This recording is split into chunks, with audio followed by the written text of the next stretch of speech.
Starting salary around ₹8 lakh per annum है। And 3 साल बाद इस फील्ड में काम करने के बाद आप अप्रॉक्सीमेटली ₹45 लाख पर एनम की सैलरी इजीली एक्सपेक्ट कर सकते हैं। What's up guys, Ayushmann this side and welcome back to my YouTube channel.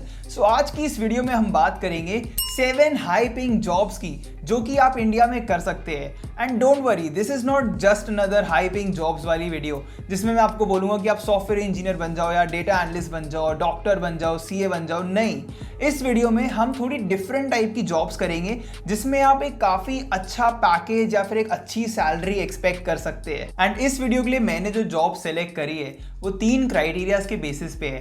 पहला ये कि इन जॉब्स के बारे में बाकी यूट्यूब चैनल्स पे एंड वीडियोस पे बहुत ज़्यादा डिस्कशन नहीं होता। दूसरा ये कि इन जॉब्स में आपको बहुत ज़्यादा स्ट्रगल नहीं देखना पड़ेगा। ये एक्टर या क्रिकेटर जैसी जॉब्स नहीं है जहाँ पे आपको लंबा स्ट्रगल देखना पड़े। एंड तीसरा ये कि इन जॉब्स पे आप काफ़ी ज़्यादा high salary and package expect कर सकते हैं। तो चलिए बिना टाइम वेस्ट किए बढ़ते हमारे काउंटडाउन की ओर। So the first job in this list is merchant navy. जितना भी हमारी कंट्री में इंपोर्ट एक्सपोर्ट होता है सीज एंड ओशंस के थ्रू, एंड जितनी भी कमर्शियल कंपनीज ये cargo ships and cruise liners चलाती है, उनको लोग चाहिए होते हैं इन शिप्स के डे टू डे ऑपरेशंस देखने के लिए, मशीनरी संभालने के लिए एंड क्रू मेंबर्स को हैंडल करने के लिए। एंड ये काम मर्चेंट नेवी ऑफिसर्स का होता है। एंड बहुत लोगों को डाउट होता है कि मर्चेंट नेवी एक गवर्नमेंट जॉब है, बट आपको मैं क्लैरिफाई कर दूं कि merchant navy mostly private and commercial sector है एंड ये एक गवर्नमेंट जॉब नहीं है। एंड काफी लोगों का ये भी मानना है कि merchant navy is more of a lifestyle choice rather than a career choice, क्योंकि मर्चेंट नेवी ऑफिसर्स को बहुत ज़्यादा टाइम सीज में, ओशंस में, अपने क्रूजेस में गुजारना पड़ता है एंड वो बहुत ज़्यादा टाइम एक साल में अपनी फैमिली या फ्रेंड्स के साथ स्पेंड नहीं कर पाते। एंड मर्चेंट नेवी ऑफिसर बनने के लिए आपको क्लास 12th में PCM लेना ज़रूरी है। इसके साथ साथ इसके काफ़ी सारे एंट्रेंस एग्जाम्स भी होते हैं, इंटरव्यूज़ होते हैं। इसके साथ ही आपका अनमैरिड होना ज़रूरी है अगर आप एक मर्चेंट नेवी ऑफिसर बनना चाहते हैं। एंड आपको काफ़ी सारे ट्रेनिंग कोर्सेज भी लेने पड़ते हैं। एंड इंडिया में बहुत सारे ऐसे प्राइवेट कॉलेजेस हैं जो कि ये कोर्सेज एंड ट्रेनिंग प्रोवाइड करते हैं एंड आपकी प्लेसमेंट में भी बहुत ज़्यादा हेल्प करते हैं। एंड मर्चेंट नेवी में जूनियर इंजीनियर की starting salary around 30,000 to 50,000 per month होती है। एंड जैसे जैसे आप अच्छा काम करते रहेंगे आप 6 to 7 ईयर्स में चीफ इंजीनियर बनना एक्सपेक्ट कर सकते हैं। एंड चीफ इंजीनियर की per month salary around 1.5 lakh rupees होती है। इसके साथ ही साथ अगर आप एक साल में 185 से ज़्यादा डेज इंडिया से बाहर स्पेंड करते हैं अपने क्रूज में, तो आपकी पूरी सैलरी टैक्स फ्री होती है। आपको 1% भी टैक्स देने की जरूरत नहीं पड़ेगी। So moving on, the second job in this list is RBI grade B officer. RBI stands for the reserve bank of India and RBI को बैंक ऑफ बैंक्स भी कहते हैं क्योंकि हमारी जितनी भी private and public sector banks हैं and जो हमारी सेंट्रल गवर्नमेंट है उनका बैंक है RBI।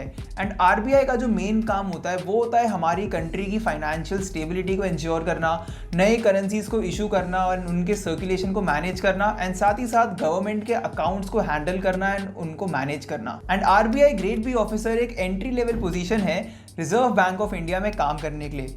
RBI grade B officer बनने के लिए आपके ग्रेजुएशन में, 12th में एंड 10th में एटलीस्ट 60% मार्क्स होना मैंडेटरी है।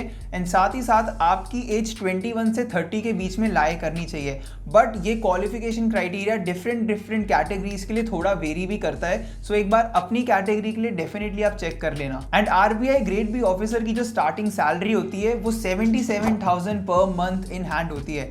एंड ये आपकी सिर्फ इन हैंड सैलरी है। इसके साथ ही साथ आपको काफ़ी सारे डिफरेंट अलाउंसेस एंड बेनिफिट्स भी मिलते हैं अगर आप RBI में as a grade B officer join करते हैं।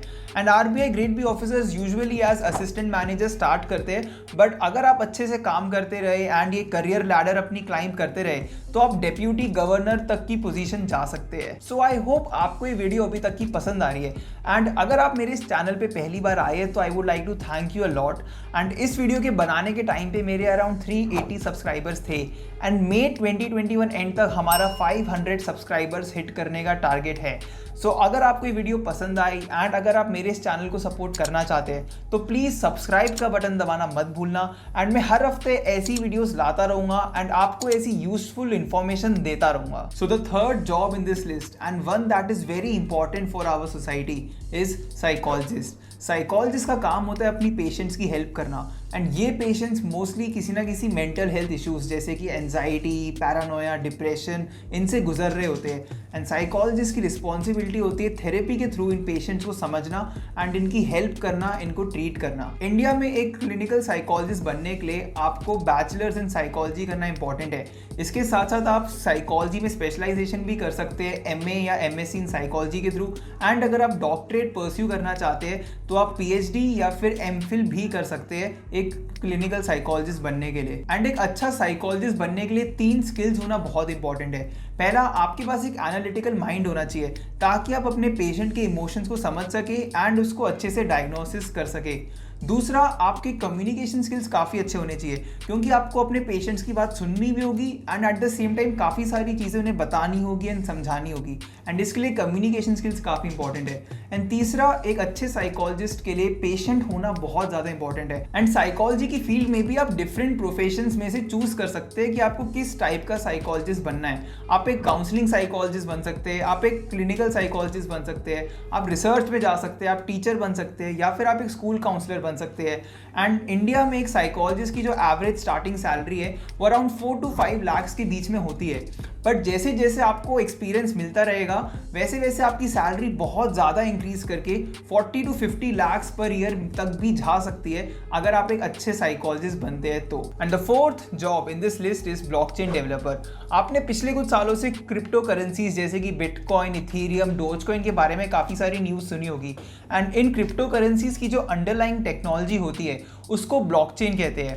एंड अगर आप वैसे क्रिप्टो करेंसी में इन्वेस्ट करने की सोच रहे हैं तो मेरी ये वीडियो डेफिनेटली चेकआउट करना जहाँ पे मैंने बात करी है कि क्या आपको इस वक्त बिटकॉइन में इन्वेस्ट करना चाहिए एंड अगर करना चाहिए तो कितना इन्वेस्ट करना चाहिए। बट आज के टाइम में ब्लॉकचेन का यूज केस सिर्फ क्रिप्टो करेंसीज में नहीं रहा। इस वक्त काफ़ी सारी इंडस्ट्रीज जैसे कि automotive, banking, insurance, medical, governments, ये सारी इंडस्ट्रीज एंड सेक्टर्स भी ब्लॉकचेन का काफ़ी ज़्यादा यूज़ कर रहे हैं। एंड हमें टेक्नोलॉजी एंड आईटी सेक्टर में रेयरली ऐसा देखने को मिलता है कि किसी जॉब प्रोफाइल के लिए डिमांड बहुत ज़्यादा हो बट सप्लाई कम पड़ रही हो। एंड ब्लॉकचेन वो प्रोफाइल है जिसकी इंडिया में या as a matter of fact पूरी दुनिया में बहुत ज़्यादा डिमांड है बट ब्लॉकचेन डेवलपर्स की सप्लाई बहुत कम है। एंड अगर आप एक इंजीनियरिंग ग्रेजुएट है तो this is a golden opportunity for you एक ऐसी प्रोफाइल में घुसने का जहाँ पे आप एक अच्छा करियर देख सकते हैं, जहाँ पे आप एक बहुत हाई पैकेज एंड सैलरी भी देख सकते हैं। एंड ब्लॉकचेन डेवलपर बनने के लिए 5 स्किल्स होना बहुत ज़्यादा इंपॉर्टेंट है। Data structure, cryptography, smart contracts, web development and blockchain architecture. And अगर आपको ये स्किल्स नहीं भी आते तो भी इस वक्त बहुत सारे ऐसे ऑनलाइन कोर्सेज है या फिर वेबसाइट्स है जो कि आपको ब्लॉकचेन डेवलपर बनने के लिए ट्रेन करते हैं एंड आपको डिग्रीज देते हैं। एंड ब्लॉकचेन डेवलपर की इंडिया में starting salary around ₹8 lakh per annum है। एंड 3 साल बाद इस फील्ड में काम करने के बाद आप अप्रॉक्सीमेटली ₹45 लाख पर एनम की सैलरी इजीली एक्सपेक्ट कर सकते हैं। So the 5th job in this list is personal trainer. Personal trainer का काम होता है अपने क्लाइंट्स के फिजिकल गोल्स को मीट करने में हेल्प करना, उनके लिए एक न्यूट्रिशन प्लान बनाना एंड उनका प्रोग्रेस कॉन्स्टेंटली मॉनिटर करते रहना। एंड जैसे साइकोलॉजिस्ट एक बहुत इंपॉर्टेंट रोल प्ले करते हैं हमारी मेंटल वेलबींग में, वैसे ही पर्सनल ट्रेनर्स भी एक बहुत इंपॉर्टेंट रोल प्ले करते हैं हमारी फिजिकल वेलबींग में, जिसका एक डायरेक्ट इम्पैक्ट हमारी मेंटल वेलबींग पे भी पड़ता है। एंड इंडिया का जो फिजिकल फिटनेस इंडस्ट्री है वो हर ईयर अप्रॉक्सीमेटली 20 से 30% रेट पे ग्रो कर रहा है। एंड एक सर्टिफाइड पर्सनल ट्रेनर बनने के लिए आप डिफरेंट डिग्रीज जैसे कि diploma in personal training, certified personal trainers for special people and certified sports nutritionist की डिग्रीज भी कर सकते हैं। एंड हमारी कंट्री में अगर आप कुछ टाइम बाद एक एस्टैब्लिश्ड एंड एक रेप्यूटेड पर्सनल ट्रेनर बन जाते हैं एक अच्छे क्लाइंट बेस के साथ, तो आप एक महीने में अप्रॉक्सीमेटली 70,000 से 1.5 लाख के बीच में कमाना भी एक्सपेक्ट कर सकते हैं। सो मूविंग ऑन, अब हम जिस जॉब की बात करेंगे, आई एम प्रीटी श्योर आप में से 90% लोगों ने इस जॉब के बारे में इससे पहले नहीं सुना होगा। एंड इस जॉब का नाम है natural science manager. Natural science managers का बेसिकली काम होता है जितने भी बायोलॉजिस्ट, केमिस्ट एंड फिजिक्स होते हैं इनको सुपरवाइज करना। एंड ये सारे डेवलपमेंट एंड रिसर्च एक्टिविटीज़ होती है उनको मैनेज करते हैं and quality control and testing testing वाले कामों को कोऑर्डिनेट करते हैं। एंड मैक्सिमम लोग जो कि इवेंचुअली अपने करियर में नेचुरल साइंस मैनेजर्स बनते हैं, वो इससे पहले किसी साइंटिफिक फील्ड में एक साइंटिस्ट भी रहे होते हैं। सो ये scientific field biology, physics, chemistry, engineering ऐसी किसी फील्ड के होते हैं। एंड इसीलिए मैक्सिमम नेचुरल साइंस मैनेजर्स के पास इनमें से किसी फील्ड की बैचलर्स की, मास्टर्स की या पीएचडी की कोई स्पेशलाइज्ड डिग्री भी होती है। एंड इंडिया में अगर आप एक नेचुरल साइंस मैनेजर बनते हैं तो आप अराउंड 11 से 12 लाख पर एनम की एवरेज सैलरी एक्सपेक्ट कर सकते हैं। एंड आने वाले सालों में डेफिनेटली इस सैलरी का काफी ज्यादा बढ़ने का भी स्कोप होता है आपके करियर में। So the seventh and the final job in this list is commercial pilots. Commercial pilots airline industry के बैकबोन होते हैं एंड इनका काम सिर्फ एयरलाइंस को चलाना एंड ऑपरेट करना नहीं होता, but at the same time इन्हें इन एयरलाइंस के इंटरनल सिस्टम को मैनेज एंड मेंटेन भी करना होता है। एंड कमर्शियल पायलट बनने के लिए आपको अपने 11th एंड 12th में साइंस स्ट्रीम लेना इंपॉर्टेंट है एंड फिजिक्स एंड मैथ्स आपके मेन सब्जेक्ट्स होना भी मैंडेटरी है। एंड कमर्शियल पायलट्स भी 3 टाइप के होते हैं। पहले जो पैसेंजर प्लेन्स चलाते हैं जैसे कि air India, Indigo, jet Airways, spice jet.